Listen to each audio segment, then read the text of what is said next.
but this 30 on 30 that ESPN did was pretty special. So check it out, and you might learn something about Larry. You see Larry talking on the car phone with the cord. I think it was rotary too, right? That was sick. So I'll be home in a bit. I'm with the guys right now. Hey, speaking of on the phones, right?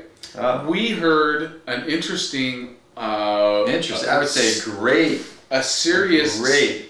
Great interview. Sirius Satellite had, what's the guy's name? Ra the Rekka or Rugged Man or something. Rugged Man, R.A. Rugged Man. And Mayweather. So he calls in, and Mayweather's got his filthy rich records or whatever. So, this guy knows his boxing apparently. He knows his stuff. And he's now calling out Floyd.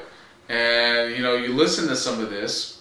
This guy was on the money with everything.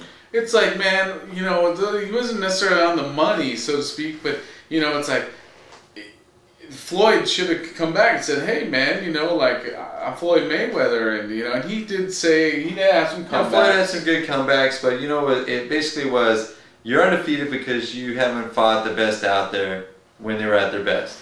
It's like you pick to fight the best guys after they lose a fight, or you pick to fight a guy, that has a belt, but there's 4 guys that have a belt that weight class, and you pick the lesser of the 2, so to speak, or 3 or 4. Right. It's like if you're the best, go out and beat Paul Williams, go out and beat Shane Mosley.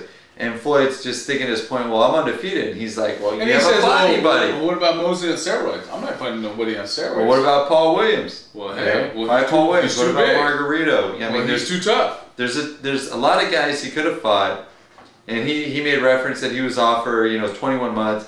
And then this guy came right back. Well, and Hopkins was off for a year or 2 at a time, and he goes out and fights the best guys, and he wins. That's why he's a champion. You know what? What happened is the same reason and how Mayweather got away and retired. Things happened when he retired. Manny Pacquiao happened. Cotto happened. Margarito happened. Shane Mosley had a resurrection.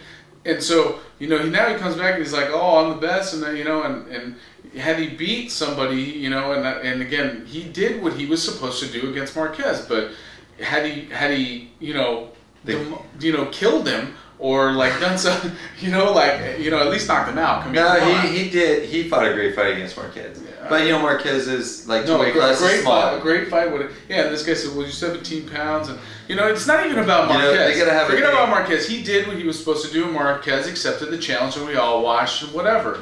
But it's true. He took on Baltimore in front of Margarito. He said himself in this interview that it's not about legacy. Legacy doesn't pay the bills. Yeah. He said that. I didn't. He said that he may fight Ricky Hatton next. Yeah, I don't know if he Tell me. Come on. He needs to fight the winner of Cotto Pacquiao.